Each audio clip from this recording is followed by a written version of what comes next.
Japan में एक लड़की को देखा जाता है जो अपने हाथों पर चलती है और लोगों से एक सवाल पूछती है कि मेरे पैर कहाँ हैं। जो उस लड़की को जवाब नहीं देता, वो लड़की उसको बीच में से काट देती है, फाड़ देती है।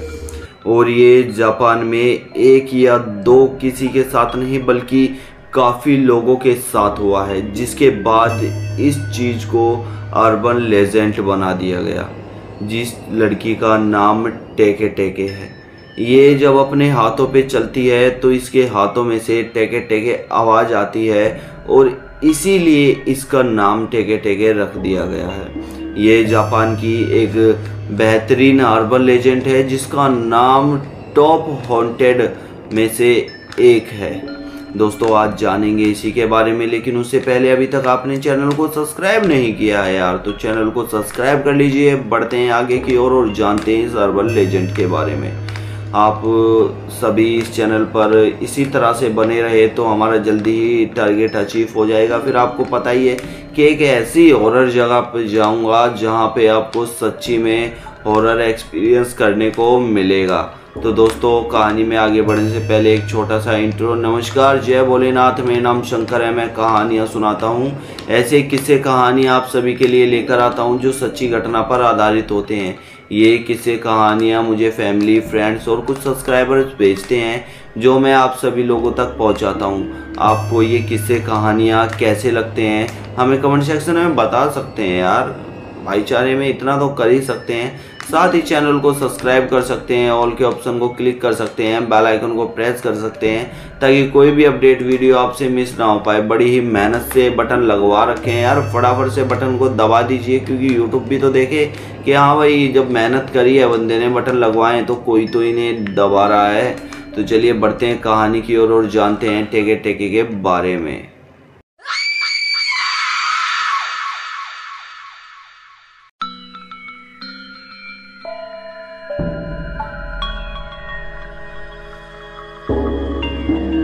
डैनियल रोज स्कूल से आते समय एक घर को देखा करता था जिसके अंदर से बड़ी ही खूबसूरत लड़की डैनियल को रोज निहारा करती थी। डैनियल उस लड़की को देखकर काफ़ी खुश हुआ करता था, मुस्कुराया करता था। डैनियल को अब वो लड़की पसंद आने लगी थी। डैनियल सोचता था कि कभी मैं इस लड़की से अपने दिल की बात ज़रूर कहूँगा, और ये एक दो दिन का नहीं बल्कि रोज का हो चुका था। डैनियल अपने स्कूल से वापस आता और वो लड़की खिड़की पे खड़े होकर रोज डैनियल को निहारती, लेकिन लोगों का कहना ये था कि उस घर में कोई रहता ही नहीं है जिस घर की डैनियल बातें करता था। डैनियल एक दिन यूं ही स्कूल से वापस आ रहा था। वो लड़की दोबारा से उसे खड़े होकर देख रही थी। डैनियल ने ये चीज़ नोटिस की कि वो लड़की मुझे दोबारा से देख रही है, और डैनियल आज अपनी दिल की बात बताने के लिए उस लड़की के पास चला जाता है। उस लड़की के पास पहुंचकर डैनियल ये देखता है कि अंदर से वो खिड़की के पास से गायब है। डैनियल उसे देखने के लिए उसके पीछे पीछे जाता है, लेकिन डैनियल को वो लड़की कहीं पर भी नहीं दिखाई देती। डैनियल उस लड़की को देखने के लिए और ज़्यादा अंदर तक जाने लगता है तो वो लड़की उसे एक कमरे में बैठी हुई दिखाई देती है। डैनियल जैसे जैसे उस लड़की के पास जाता है वैसे वैसे उस लड़की की पूरी बॉडी उसको दिखने लगती है, लेकिन जब डैनियल उसके काफ़ी ज़्यादा पास पहुंच जाता है तब देखता है कि उस लड़की का तो आधा ही शरीर है, उस लड़की के पैर तो है ही नहीं।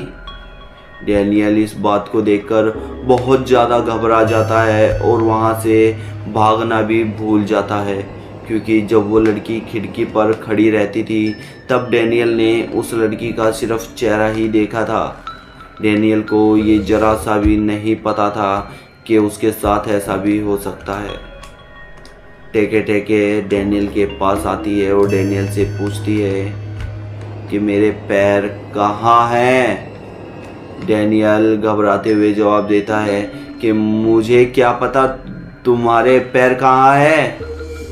डैनियल को वो लड़की बीच में से काट देती है, फाड़ देती है, जिसके बाद डैनियल की बॉडी उसी जगह पर पड़ी हुई मिलती है और डैनियल की बॉडी के 2 टुकड़े हो चुके थे। जिसके बाद लोगों ने पता लगाया कि क्या हुआ है डैनियल के साथ, तो एक रहस्यमयी बात सामने आई जो कि सबको हिला देने वाली थी। काफ़ी समय पहले कासिमा रेगो नाम की एक लड़की, जिस स्कूल में डैनियल पढ़ा करता था उसी स्कूल में पढ़ती थी। कासिमा काफ़ी ज़्यादा भोली, काफ़ी ज़्यादा सिंसियर लड़की थी, जो ज़्यादा किसी से बातचीत करना पसंद नहीं किया करती थी। ज़्यादातर किसी से ना बोलना, शर्मीली टाइप की लड़की थी, जिसका स्कूल में सभी मजाक उड़ाते थे, सभी उसका मजाक बनाते थे। कभी ग्रुप में उन्हें खड़ा नहीं होने दिया, कभी ग्रुप में उसे चलने नहीं दिया, फिरने नहीं दिया, कभी एंजॉय नहीं करने दिया। एक दिन मजाक मजाक में कुछ लड़के काशिमा को रेलवे ट्रैक पर धक्का दे देते हैं और वहाँ से चले जाते हैं। काशिमा काफ़ी शरीफ और सिंसियर थी, जिसकी वजह से वो उस लड़कों को कुछ भी नहीं बोलती।